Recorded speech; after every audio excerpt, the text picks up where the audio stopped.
오늘도 사연 소개집을 방문해 주셔서 진심으로 감사드립니다. 재미있게 감상하시고 구독과 좋아요 부탁드립니다. 서울 종로의 작은 골목길, 오래된 아파트 단지. 75세 이강호 할아버지는 비좁은 원룸에서 오래된 군복을 정성스레 다림질하고 있었습니다. 낡은 장롱 위에는 흑백 사진 한 장이 놓여 있었죠. 젊은 시절 군인 모습이 담긴 사진 속에서 이강호는 날카로운 눈빛으로 카메라를 응시하고 있었습니다. 할아버지, 오늘도 그 군복 다림질 하세요? 손녀 민지가 문을 열고 들어오며 물었습니다. 25살의 민지는 취업 준비생으로 생활비를 위해 근처 카페에서 아르바이트를 하고 있었어요. 습관이 된 일이라 그냥 하는 거지. 강호의 목소리는 담담했지만 그 손길은 군복 하나하나를 마치 보물처럼 다루고 있었습니다. 민지는 할아버지 옆에 앉아 오늘 있었던 일을 이야기하기 시작했어요. 할아버지, 카페 사장님이 또 직원들 괴롭혔어요. 어제는 여자 직원 한 명이 실수했다고 손님들 앞에서 모욕을 줬다니까요. 너무 화가 나지만 어떻게 할 수가 없어서. 민지의 눈에 눈물이 고이는 것을 본 강호는 손녀의 어깨를 토닥였습니다. 세상에는 참고 견뎌야 할 때가 있단다. 때로는 참는 것이 가장 큰 용기가 될 때도 있지. 민지는 할아버지의 왼손에 있는 특이한 반달 모양 흉터를 바라보았습니다. 어릴 때부터 궁금했지만 할아버지는 그 흉터에 대해 한 번도 설명한 적이 없었어요. 할아버지, 내일 제가 일하는 카페에 한번 오세요. 제가 커피 한 잔 대접할게요. 강호는 미소 지으며 고개를 끄덕였습니다. 창밖으로 저녁 노을이 붉게 물들고 있었고 그 빛은 마치 오래전 전쟁터의 불빛처럼 강호의 주름진 얼굴을 비추었습니다. 누구도 모르는 전설이 저 눈빛 속에 숨겨져 있었죠. 다음 날 오후, 강호는 민지가 일하는 카페를 찾았습니다. 그곳은 젊은이들로 북적이는 번화가에 위치한 모던한 인테리어의 카페였어요. 민지는 할아버지를 보자 반갑게 맞이하며 창가 자리로 안내했습니다. 할아버지, 아메리카노 좋아하시죠? 제가 특별히 만들어 드릴게요. 강호는 조용히 카페 안을 둘러보았습니다. 그의 날카로운 눈은 모든 출입구와 사람들의 위치를 본능적으로 파악하고 있었죠. 군인 시절의 습관은 50년이 지난 지금도 여전했습니다. 민지가 커피를 가져다 주고 잠시 할아버지와 대화를 나누고 있을 때였어요. 갑자기 카운터 쪽에서 언성이 높아졌습니다. 이게 뭐야? 고객이 뜨거운 커피를 원한다고 했는데 미지근하게 내놓고 내가 어떻게 일하는 거야? 카페 사장 최병철이 여직원에게 소리치고 있었습니다. 30대 중반의 병철은 체격이 좋고 목소리가 컸어요. 그의 목소리는 카페 전체에 울려 퍼졌고 손님들은 불편한 표정으로 그 광경을 지켜보고 있었습니다. 민지는 할아버지에게 죄송하다는 듯 고개를 숙이고 서둘러 카운터로 돌아갔어요. 그런데 병철은 이번엔 민지에게 화살을 돌렸습니다. 너도 손님 접대는 제쳐두고 뭐 하는 거야? 월급 받고 놀러 온 거야? 민지의 얼굴이 창백해졌습니다. 강호의 표정이 순간 굳어졌죠. 그는 천천히 자리에서 일어나 카운터로 걸어갔습니다. 그의 걸음은 느렸지만 한 걸음 한 걸음에 무게가 실려 있었어요. 젊은이, 직원들에게 그렇게 말하면 안 되지 않겠소? 강호의 목소리는 낮았지만 단단했습니다. 병철은 노인을 위아래로 훑어보더니 비웃음을 지었어요. 할아버지, 이건 제 가게 일이니까 상관하지 마세요. 손님이면 조용히 커피나 마시고 가시죠. 병철이 무례하게 말하며 강호의 어깨를 밀려고 손을 뻗었습니다. 그 순간이었어요. 믿기 힘든 일이 일어났습니다. 강호의 손이 번개처럼 움직였고 순식간에 병철의 손목이 잡혀 틀어졌어요. 병철의 얼굴이 고통으로 일그러졌습니다. 뭐하는. 젊은이, 약한 사람을 괴롭히면 더 강한 사람이 나타나기 마련이지. 자기 중심부터 잡는 법을 배우는 게 좋겠구먼. 강호는 병철의 손목을 놓아주었습니다. 카페 안은 순간 정적에 휩싸였어요. 모든 시선이 노인에게 쏠렸죠. 그 중에서도 카페 구석에 앉아있던 한 중년 남성의 눈빛이 특히 강렬했습니다. 그는 강호의 손에 있는 흉터를 주시하고 있었어요. 카페를 나와 천천히 걸어가는 강호의 뒤로 발소리가 들려왔습니다. 누군가 그를 따라오고 있었어요. 강호는 멈춰 서서 뒤를 돌아보았습니다. 카페에서 그를 지켜보던 중년 남성이었어요. 죄송합니다만 잠시 말씀 좀 나눌 수 있을까요? 남성은 40대 초반으로 보였고 단정한 차림새의 지적인 인상이었습니다. 그는 박진우라고 자신을 소개했어요. 방금 카페에서 있었던 일, 보통 솜씨가 아니었습니다. 그리고 진우의 시선이 강호의 왼손으로 향했습니다. 반달 모양의 흉터에 고정됐죠. 혹시 그 흉터 베트남에서 생긴 건가요? 강호의 눈빛이 순간 날카로워졌습니다. 그는 말없이 진우를 응시했어요. 마치 적과 아군을 구분하듯 경계하는 눈빛이었습니다. 제 아버지 박태준이라고 하셨는데 혹시 아세요? 특전사 출신이셨고. 진우는 주머니에서 오래된 사진 한 장을 꺼냈습니다. 흑백 사진 속에는 젊은 군인 2명이 베트남 정글 배경 앞에서 포즈를 취하고 있었어요. 그 중 한 명의 손에는 분명 강호와 같은 반달 모양의 흉터가 보였습니다. 강호의 표정이 순간 흔들렸습니다. 반세기 동안 묻어두었던 기억의 문이 열리는 듯했어요. 그는 깊은 한숨을 내쉰 후 진우를 바라보았습니다. 내 집으로 가지. 단 3마디였지만 진우의 얼굴에는 기다림의 끝에서 만난 희망의 빛이 번졌습니다. 두 사람은 말없이 골목길을 걸었어요. 오후의 햇살이 두 사람의 그림자를 길게 늘어뜨렸죠. 25년이 넘게 아버지의 흔적을 찾아다녔습니다. 진우의 목소리가 떨렸습니다. 강호는 여전히 묵묵히 걸어갔어요. 그의 걸음에는 과거로 향하는 무게가 실려 있었습니다. 강호의 아파트에 도착한 두 사람. 좁지만 정갈하게 정돈된 공간이었습니다. 벽에는 군 시절 사진 몇 장이 걸려 있었고 책장에는 역사와 전쟁에 관한 책들이 가지런히 꽂혀 있었어요. 당신이 박태준의 아들이라고? 강호의 목소리는 담담했지만 그 깊이에는 감정의 파도가 일렁이고 있었습니다. 진우는 고개를 끄덕였어요. 어머니가 돌아가시기 전 마지막으로 아버지를 찾으라는 말씀을 남기셨습니다. 그리고 이 사진. 여기 손의 흉터가 어르신과 같아서.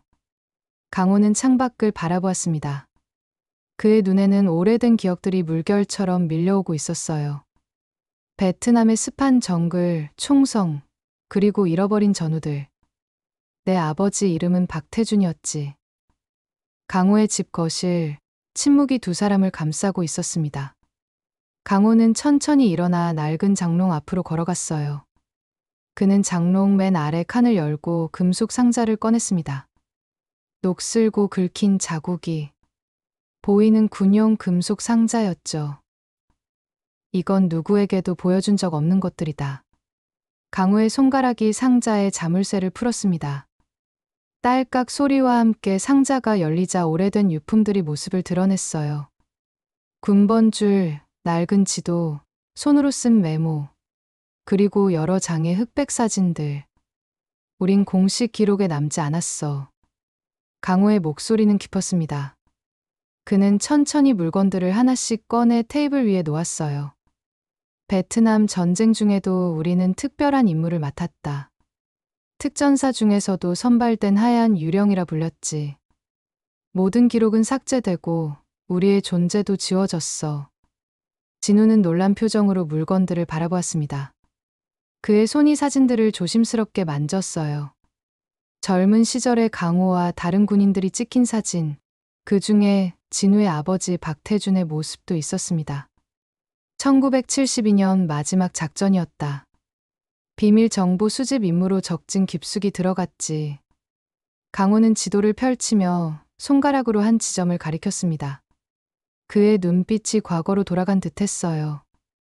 내 아버지와 나, 그리고 3명의 동료가 있었다.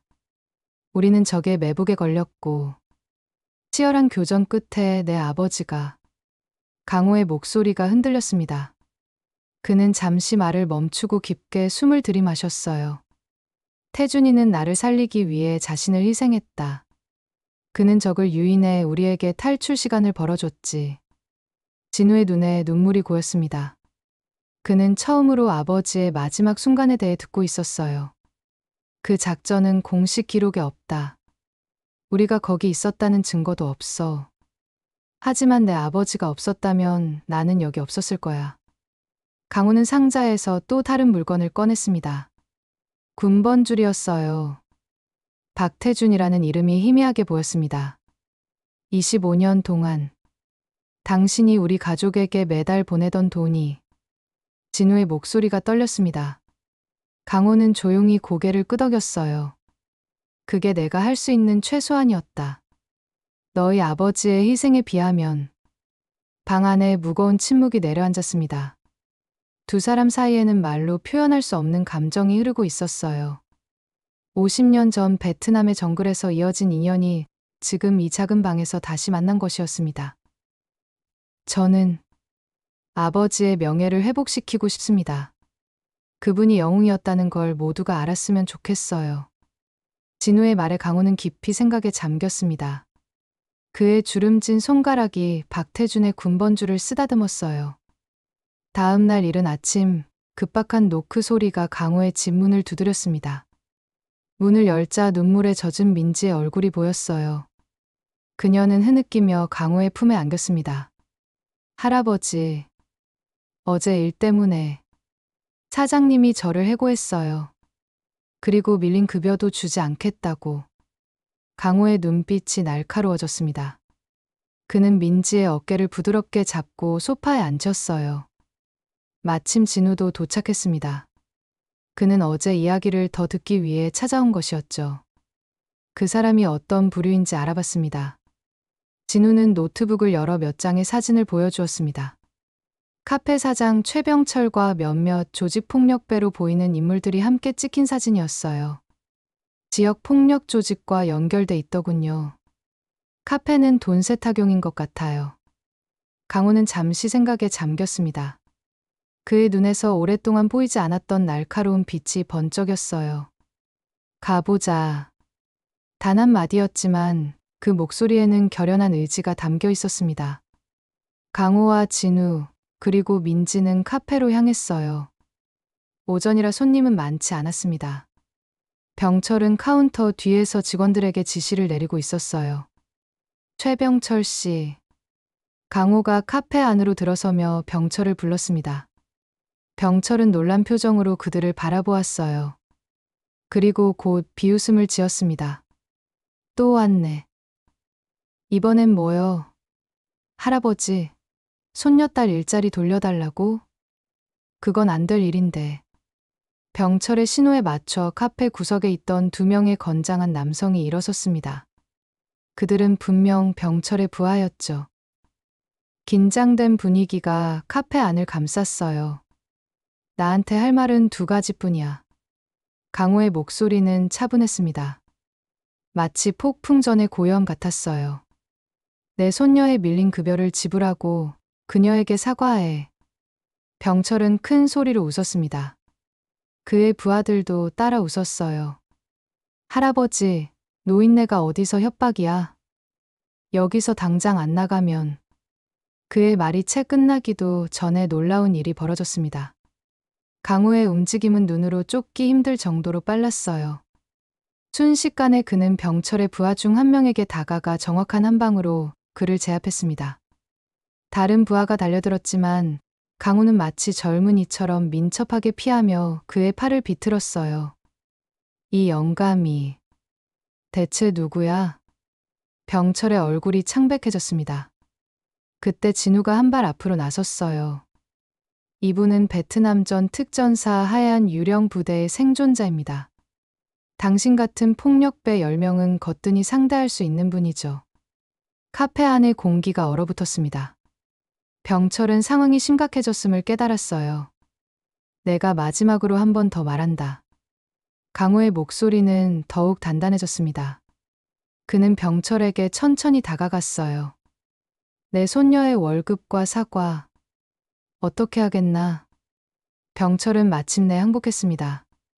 그는 떨리는 손으로 금고를 열어 민지의 밀린 급여를 꺼냈어요. 그리고 민지에게 머리를 숙여 사과했습니다. 며칠 후 진우는 어머니가 남긴 유품들을 정리하던 중 봉인된 편지 한 통을 발견했습니다. 노란빛으로 변색된 봉투에는 이강호에게라고 적혀 있었어요. 진우의 손이 떨렸습니다. 이것은 아버지가 남긴 것일까요? 진우는 즉시 강호의 집을 찾았습니다. 그의 손에 든 봉투를 본 강호의 눈빛이 달라졌어요. 마치 과거의 유령을 마주한 듯 했습니다. 어머니의 유품에서 찾았습니다. 아버지가 남기신 것 같아요. 강호는 조심스럽게 봉투를 열었습니다. 낡은 편지지에 적힌 글씨가 모습을 드러냈어요. 박태준의 필체였습니다. 강호의 손이 미세하게 떨렸습니다. 강호에게 이 편지가 내 손에 닿을 때 나는 이미 이 세상에 없을 것이다. 강호의 목소리가 떨렸습니다. 편지를 읽어내려가는 그의 눈에서 눈물이 흘러내렸어요. 나는 작전이 위험하다는 것을 알고 있다. 하지만 누군가는 해야 할 일이었지. 만약 내가 돌아오지 못한다면 내 아내와 아들을 부탁한다. 그들에게 내가 어떻게 죽었는지 말하지 마라. 단지 내가 그들을 위해 최선을 다했다고만 전해다오. 진우도 눈물을 참을 수 없었습니다. 아버지의 목소리가 편지를 통해 50년의 시간을 뛰어넘어 들려오는 것 같았어요. 이 편지와 함께 내 마지막 임무의 증거를 남긴다. 76고지 작전에서 우리가 구한 6명의 한국군과 12명의 베트남 민간인들의 명단이다. 언젠가 이 진실이 밝혀질 때가 오면 사용해다오. 편지 속에는 낡은 종이 한 장이 더 들어있었습니다. 거기에는 이름들과 함께 간략한 상황 설명이 적혀 있었어요. 태준이는 적의 포화를 자신에게 유도해 다른 이들이 탈출할 수 있게 했어. 강호의 목소리가 떨렸습니다. 그는 50년 동안 가슴속에 묻어둔 이야기를 풀어놓기 시작했어요. 우리는 적진 깊숙이 들어갔다가 발각됐다. 퇴로가 차단된 상황에서 태준이는 자원에서 유인 작전을 맡았지. 그는 적들의 주의를 끌어 반대편으로 이동했고, 덕분에 나와 다른 대원들, 그리고 우리가 구하러 간 포로들이 탈출할 수 있었어. 진우는 아버지의 마지막 순간을 상상하며 눈을 감았습니다. 용감했을 아버지의 모습이 머릿속에 그려졌어요. 태준이는 진정한 영웅이었다. 그리고 나는 살아남았다는 죄책감으로 50년을 살아왔지. 강호의 주름진 얼굴에 눈물이 흘러내렸습니다. 반세기 동안 참아온 감정이 마침내 터져나온 것이었어요. 저는 아버지가 자랑스럽습니다. 그리고 할아버지도. 할아버지는 제 아버지의 희생을 헛되지 않게 하셨어요. 살아서 증언해 주실 수 있으니까요. 진우의 말에 강호는 천천히 고개를 들었습니다. 그의 눈빛이 달라졌어요. 마치 오랜 무게를 내려놓은 듯한 표정이었습니다. 이제는 태준이의 이야기를 세상에 알려야 할 때가 왔구나. 봄이 찾아온 서울, 국방부 앞에 강호와 진우, 그리고 민지가 서 있었습니다. 그들의 손에는 두꺼운 서류 뭉치가 들려 있었어요. 박태준의 활약을 증명할 수 있는 모든 자료를 모은 것이었습니다. 이걸로 충분할까요?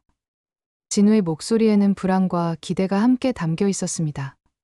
강호는 조용히 고개를 끄덕였어요. 진실은 언젠가 밝혀지기 마련이지. 그들은 국방부 민원실로 들어갔습니다. 차가운 콘크리트 건물 안에서 강호의 걸음은 더욱 당당해졌어요. 마치 다시 군복을 입은 것처럼 말입니다. 박태준 하사의 공적을 인정받고 싶습니다. 진우가 담당자에게 서류를 제출했습니다. 그 안에는 강호의 증언, 박태준의 편지, 작전 일지, 그리고 베트남 현지인의 증언을 담은 영상까지 포함되어 있었어요. 베트남전 참전 용사 공적 확인이라. 50년이 지난 사건이라 확인이 쉽지 않을 텐데요. 담당자의 말에 강호가 앞으로 나섰습니다. 그의 눈빛은 단단했어요. 제가 당시 현장에 있던 생존자입니다. 특전사 하얀 유령 부대 소속 이강호입니다. 강호의 목소리에 담당자의 표정이 달라졌습니다. 하얀 유령 부대는 비록 공식 기록에는 많이 남아있지 않지만 군 내부에서는 전설처럼 전해 내려오는 부대였기 때문이죠. 모든 자료를 검토한 후에 심사위원회에 회부하겠습니다. 그날 이후로 긴 심사 과정이 시작되었습니다. 강호는 여러 차례 국방부에 불려가 증언했고 특전사 출신의 원로들도 그의 말을 뒷받침해 주었어요. 진우는 아버지의 동료였던 다른 참전 용사들을 찾아다니며 증언을 모았습니다. 할아버지, 정말 인정받을 수 있을까요? 어느 날 민지가 불안한 표정으로 물었습니다. 강호는 손녀의 어깨를 토닥이며 미소를 지었어요. 진실은 불꽃과 같다. 아무리 묻어두려 해도 결국엔 타오르기 마련이지. 그리고 마침내 6개월의 심사 끝에 국방부로부터 연락이 왔습니다. 박태준 하사에게 무고문장을 추서하기로 결정했다는 소식이었어요. 진우의 눈에서 눈물이 흘러내렸습니다. 아버지, 드디어. 시상식 당일 국방부 대회의실은 사람들로 가득 찼습니다. 참전 용사들과 그 가족들, 그리고 언론인들까지. 강호는 오랜만에 군복을 입고 참석했어요. 비록 50년 전의 군복이지만 그에게는 여전히 완벽하게 맞는 옷이었습니다. 오늘 우리는 대한민국을 위해 목숨을 바쳤으나 오랫동안 기록되지 못했던 영웅의 이름을 기억하고자 합니다. 국방부 장관의 목소리가 회의실에 울려 퍼졌습니다. 강호는 단상에 올라 마이크 앞에 섰어요. 그의 눈빛은 50년 전 젊은 군인의 그것으로 돌아간 듯했습니다. 박태준 하사는 1972년 베트남 76호지 작전에서 자신의 생명을 바쳐 18명의 목숨을 구했습니다. 그는 적의 포화를 자신에게 유도해 대원들과 포로들이 안전하게 탈출할 수 있게 했죠. 강호의 목소리가 잠시 떨렸습니다. 그는 잠깐 숨을 고르고 계속했어요. 진정한 영웅은 기록되지 않아도 영원히 기억됩니다. 오늘 우리는 그의 이름을 역사에 새기지만 그의 용기와 희생정신은 이미 우리 마음속에 새겨져 있었습니다.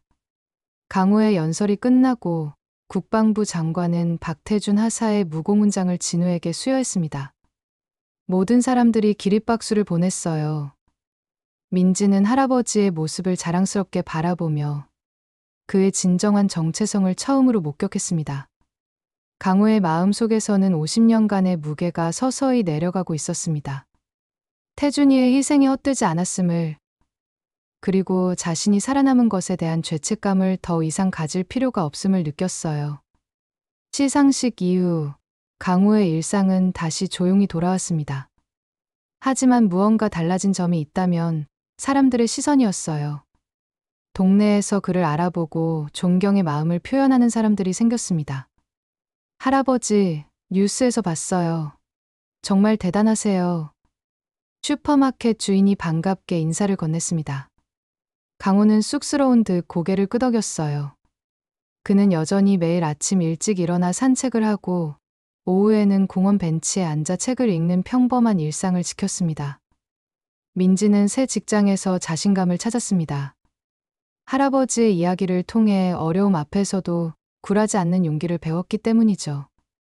그녀는 이제 대기업 인턴으로 일하며 취업의 꿈에 한 걸음 더 다가가고 있었어요. 진우는 역사 교사로서 학교에서 아버지와 강호 같은 숨겨진 영웅들의 이야기를 가르치기 시작했습니다. 그는 학생들에게 교과서에 나오지 않는 진정한 역사의 중요성을 알려주었어요. 어느 평화로운 일요일 오후, 강호는 여느 때와 같이 공원 벤치에 앉아 있었습니다. 민지와 진우는 각자의 일로 바빠 오늘은 함께하지 못했죠. 강호는 혼자 평온하게 책을 읽고 있었어요. 저기, 선생님. 한 청년이 조심스럽게 다가와 말을 걸었습니다. 대학생처럼 보이는 청년이었어요. 제가 박진우 교수님 수업을 듣는 학생인데요. 교수님께서 베트남전 특별 강의에서 선생님 이야기를 해주셨어요. 우연히 뵙게 되어 정말 영광입니다. 청년의 목소리에는 진심, 어린 존경심이 담겨 있었습니다. 강호는 미소를 지으며 벤치를 가리켰어요. 앉게나. 청년은 감사하다는 듯 고개를 숙이고 벤치에 앉았습니다. 그의 손에는 책 한 권이 들려 있었어요.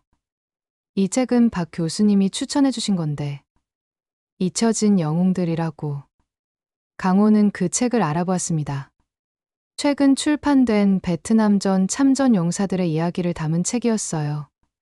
그 안에는 박태중과 강호의 이야기도 포함되어 있었습니다. 교수님 덕분에 저희 같은 젊은 세대도 잊혀진 영웅들의 이야기를 알게 됐습니다. 정말 감사드립니다. 강호는 잠시 생각에 잠겼습니다. 그의 마음속에는 따뜻한 감정이 일었어요. 역사는 기록하는 자의 것이 아니라 기억하는 자의 것이지. 강호의 말에 청년은 깊이 공감한다는 듯 고개를 끄덕였습니다. 잠시 대화를 나눈 후 청년은 강호에게 정중히 인사하고 떠났어요. 저녁, 강호의 집에 민지와 진우가 찾아왔습니다. 그들은 함께 저녁 식사를 준비했어요. 작은 식탁에 둘러앉은 세 사람의 모습은 마치 오랜 가족 같았습니다. 할아버지, 요즘 어떠세요? 건강은 괜찮으시고요? 민지가 걱정스러운 눈빛으로 물었습니다. 강호는 미소를 지었어요. 난 언제나 괜찮다. 오늘은 진우가 가르치는 학생 하나를 만났어. 진우는 놀란 표정으로 강호를 바라보았습니다. 그리고 이내 미소를 지었어요. 아, 김민수 학생인가 보네요. 제가 특별 과제로 현대사에 숨겨진 영웅들을 찾아보라고 했거든요. 식사를 마친 후 그들은 베란다에 나와 별이 빛나는 밤하늘을 바라보았습니다. 강호의 눈에는 오랜만에 평화로운 빛이 어려 있었어요. 아버지가 보고 계시다면 행복해 하실 거예요. 진우의 말에 강호는 고개를 끄덕였습니다. 그의 마음속에서 오랜 전후 태준의 얼굴이 떠올랐어요. 그는 알고 있을 거야. 그의 아들이 얼마나 훌륭한 사람이 되었는지. 민지는 할아버지의 손을 꼭 잡았습니다. 세 사람의 그림자가 길게 늘어져 하나로 모였어요. 오랜 세월의 무게를 내려놓은 강호의 얼굴에는 편안한 미소가 깃들어 있었습니다. 이제 그의 마음속에는 더 이상 죄책감도 후회도 없었습니다. 단지 평화와 감사함만이 남았어요. 그리고 그는 알았습니다. 진정한 영웅의 삶은 화려한 훈장이나 기록에 있는 것이 아니라 매일의 작은 용기와 타인을 위한 희생에 있다는 것을. 내일도 좋은 하루가 될 거야. 강호의 말에 민지와 진우는 고개를 끄덕였습니다. 밤하늘의 별들이 마치 오래전 전우들의 눈빛처럼 반짝였어요. 그들은 이제 평화롭게 지켜보고 있었습니다. 오늘의 사연은 여기까지입니다. 구독과 좋아요는 사랑입니다. 시청해주셔서 감사합니다.